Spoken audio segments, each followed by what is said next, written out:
Well, my first reaction was, I should have read the Robert Fitzgerald translation and not the Lattimore translation, because I realize now that literal translations are probably only good after you've had a poetic translation, because what a literal translation does is it sucks out all of the poetry from the original for the purpose of shipping the literal meaning from language to language. Now, that said, Lattimore's translation was kind of astonishing with how much word music he could retain, as can be seen on the first page, but 15 books deep, my man, I'm looking for that poetry, bro.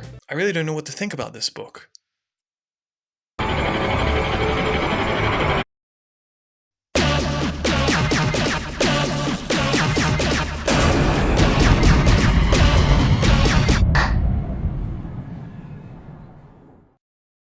There once was a man named Achilles, who cut brave men down like lilies. But he stopped for a strain that his lover was slain, so his spear said, "Hi, welcome to Chili's." Now Helen had Paris and Hector, boy and man, in a war to protect her. But they all got the willies when they saw bright Achilles fling a spear with a god-wise vector. Yeah, it's alright. I think it would be a good practice to give a score to the title of every book I read. Obviously, I did double check because I wasn't sure, but the Iliad means story of Ilion, and Ilion is an ancient name for Troy, I believe. So I don't know, 3 out of 5, man. I'm just going back to slip this in because I feel like it might be useful. But what can a writer/reader learn from Homer? The primary thing a writer can learn from Homer is to get to the fucking point. Like, it's so weird how Homer rarely tries to describe landscapes in long paragraphs. You barely know what the city of Troy actually looks like, but your imagination fills it in either way, because that's not the fucking point. The fucking point is the characters and the battle and the gods. Bro, I don't care about your fucking landscapes. And I guess that ties into Homer's use of simple sentences. Like, simplicity is Homer's middle name, in a sense. And with this, the use of purposeful metaphors. Anyway, what can a reader get from Homer? The main lesson, or one of the chief lessons anyway, is swallow your goddamn pride. I mean, how many conflicts would have just been solved if people could just swallow their pride? It is quite obvious that at the start, Agamemnon should have swallowed his pride, because him not doing so angered Apollo so much that Apollo single-handedly killed a great swath of his army. So much so to the point that Achilles was like, yo, we gotta get out of here, man. Now everyone basically knows the story of the Iliad, right? You know the story. The story starts out with the ancient Greek army on the shores of Troy in the middle of their pillaging, and they're getting hammered by the arrows of Apollo because Agamemnon stole the daughter of one of the priests. And then Achilles is like, yo bro, where you stole the daughter? You gotta give it back because you make Apollo angry, man. And henceforth, Achilles has his well-known sulking for 15 fucking books. What? Man, I didn't know Homer was this much of a tease. And then in the middle of the story, I think it was Odysseus and Aias and some other guy, they go to Achilles on the order of the king to try and get Achilles to come back and fight with them. And so you think, all right, this is it. Achilles is gonna say yes because this is what he's been waiting for. But Achilles is like, no, fuck off, mate. You guys need to suffer more because you haven't been grateful enough to me for all I've done for you. There was this really cool, funny bit at the very start of the war between the Greeks attacking the city of Troy. And when they were first coming close together, Paris, who stole Helen, and Helen, who is Menelaus's wife. So Paris is coming up and he runs out in front of his army while both armies are walking up closer and closer together. And Paris is there vaunting with both his weapons, and he's going, "Rah! who wants to fight me? Out of the Greek army comes a chariot with Menelaus on the back of the chariot, and it says in the line somewhere that Menelaus looked at Paris as a lion looks at like a gazelle or something. And Menelaus was so confident in his strength that when Paris saw Menelaus looking at him, Paris was like, oh no, that's cool, man. And he just vanishes himself back into the army. And Paris's brother, Hector, sees this and says, you fucking coward, get back out there now. And Paris is like, nah, bro, come on. Hey, go cut that shit out, man. Did you see Menelaus? Did you see his face? Did you see the way he look at me? Nah, I'm not fighting that, man. I'm gonna get killed. And Hector says, you stepped out there first, you better consummate your threats. And so in the end, Paris is getting basically pushed out into the space between both armies. And Menelaus is there like, let's go. And Paris is like, oh shit, I'm dead. And so they both start fighting. Paris is about to get killed, like at the very beginning. And then Aphrodite just comes down and picks Paris up and vanishes and teleports him back to his room where Helen is. And Aphrodite's like, all right, you two have sex now. And so Paris and Helen are like, all right, this is cool, let's do this. What? So yada, yada, yada. Achilles kills Hector and defiles his body like Jeffrey Dahmer. Hector's father is so stricken with grief that it said he smears feces all over his body, which is wow. And so yeah, after that, Priam sneaks into the Greek camp at night with the help of Hermes to bargain for his son's body back from Achilles. Achilles and Priam have a touching conversation, and then Priam takes the body back and buries it very beautifully. And then the story ends. And I'm going, what about the Trojan horse?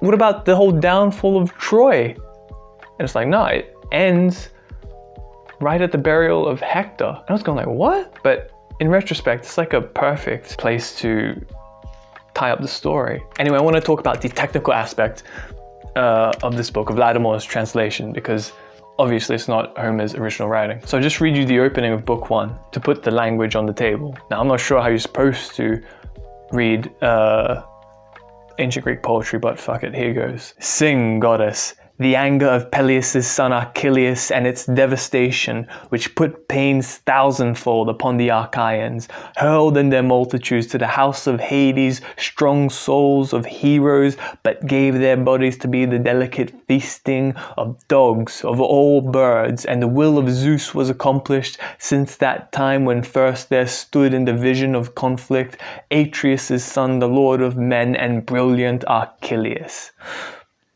What God was it then set them together in bitter collision? That's a really good line. The quadruple E's that come up in the middle of that. What God was it then set them together in bitter collision? I mean, it's just juicy. It's kind of incomprehensible how Lattimore was able to do it as well. And as Lattimore says, he goes for 6 beats in every line, and he's using, the loosest of loosest verses. So it's like 1 syllable, 2 syllable, 3 syllables between beats.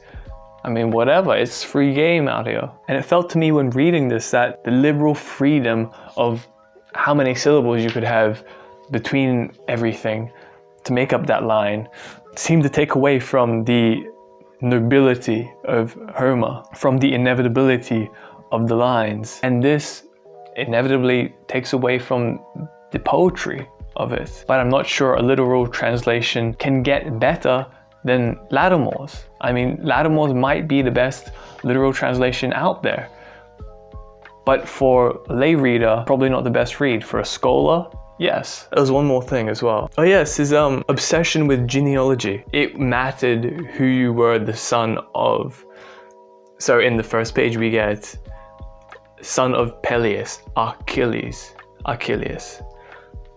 And Agamemnon is often referred to as son of Atreus or Atreides. Now I'm not quite sure what to make of this, but I feel like it's there's something important here that modern culture has completely lost sight of.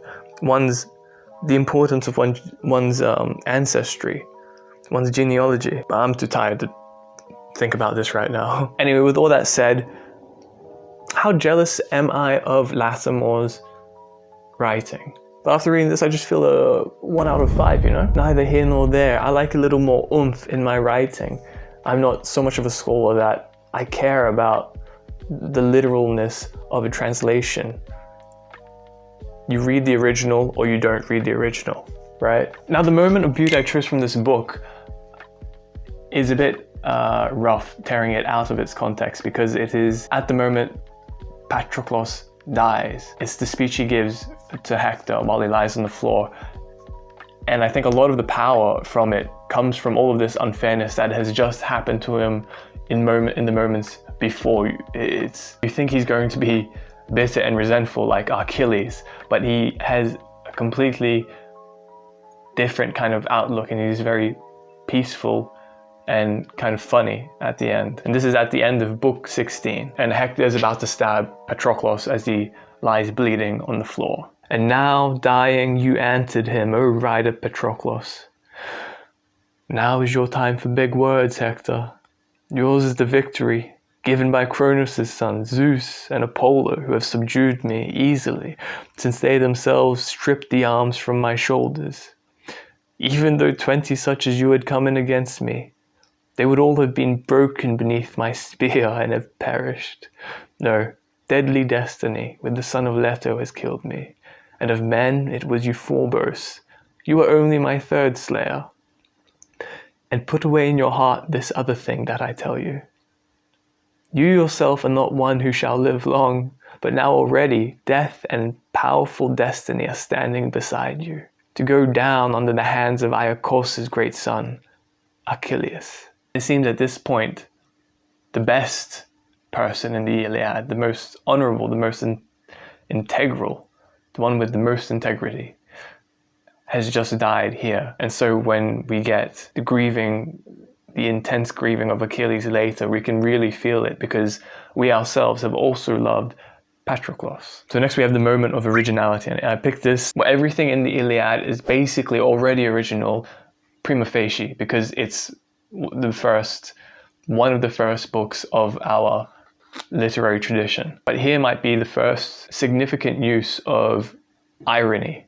And Achilles is a sassy little boy. And so this is when Patroclus has just seen the Greeks losing the battle, and he's going to go and beg Achilles to let him, Patroclus, at least join the battle with a battalion. Meanwhile, Patroclus came to the shepherd of the people, Achilles, and stood by him and wept warm tears, like a spring dark running, that down the face of a rock impassable drips its dim water.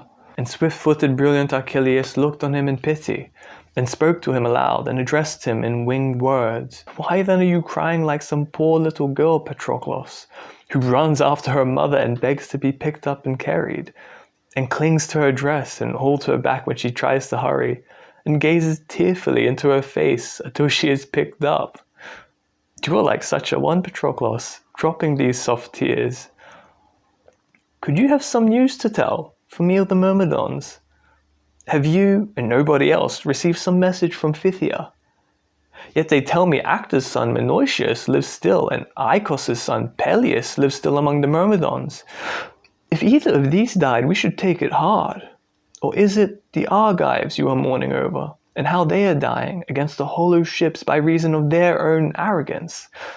Tell me, do not hide it in your mind, and so we shall both know. And I should mention Menoetius and Peleus are Achilles and Patroclus' fathers, and the Argives are the Greeks. Now it is quite funny that Achilles is this nonchalant about the murder of all the Greek army, basically right outside their doorstep. And even though he's being, kind of sarcastic, which is a very sophisticated technology, Patroclus' sincerity still is able to reach Achilles in the end. Now, the moment of wisdom I want to bring up is reminds me of, throughout the whole book, how much shit talking there is between the heroes of both armies. And there are some quite legendary back and forths between the main characters. But this one comes near the end, when Achilles is fighting and he meets Aeneas on the battlefield, and they have a huge conversation. And I put this in wisdom because they say some pretty wise things to each other. Achilles speaks first and says, of course, "You'd be stupid to fight me. I'm Achilles. I'm gonna kill you, obviously." And Achilles ends his speech with the very beautiful, "Once a thing has been done, the fool sees it." And then Aeneas responds with his big speech and says, "Do you know who I am? I've been descended from him and her. My mother was Aphrodite." But he also ends his speech with some wisdom as well, because Aeneas is going to go on and be the hero of Virgil's the Aeneid. The Aeneid? Aeneas? And so he ends his speech like this. And this is in book 20. "Zeus builds up and Zeus diminishes the strength in men, the way he pleases, since his power is beyond all others. But come, let us no longer stand here talking of these things like children, here in the space between the advancing armies. For there are harsh things enough that could be spoken against us, both. A ship of 100 locks could not carry the burden. The tongue of man is a twisty thing. There are plenty of words there, of every kind. The range of words is wide, and their variance. The sort of thing you say is the thing that will be said to you. But what have you and I to do with the need for squabbling and hurling insults at each other, as if we were two wives who, when they had fallen upon a heart-perishing quarrel, go out in the street and say abusive things to each other? Much true, and much that is not, and it is their rage that drives them.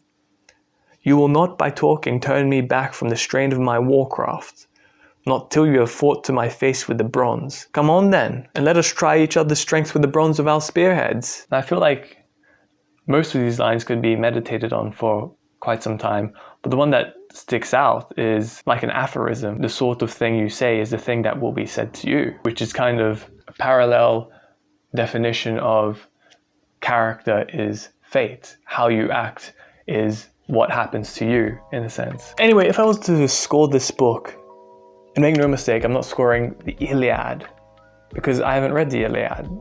The only way to read the Iliad is to read the original ancient Greek.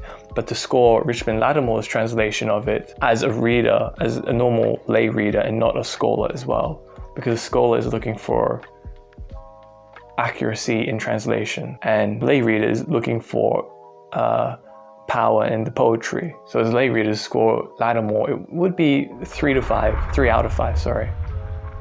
I think that's quite fair as well. You know, I wasn't blown away, and I still don't yet completely get the Iliad, which is why I want to read it again. But there was still enough for me to go, yeah, Lattimore's a genius. It's true. Now, the part worth memorizing, you can't go wrong with the opening up to the line, "What god was it then set them together in bitter collision?" Now, I like to think whether or not this book was better than the last one I read, which was the Epic of Gilgamesh. And I mean, of course, the Iliad is better than the Epic of Gilgamesh. I mean, it's like going from flip phones to touchscreen phones. It's an evolution in the technology of literature, right? Anyway, I hope you found this helpful. You know, subscribe. There'll be more of these videos coming. And if you've read a translation of the Iliad, leave a comment down below. It'd be interesting to hear it. I mean, let's see which one to get next. The next book I'll be reading will be The Odyssey, also by Homer. All right, see you later.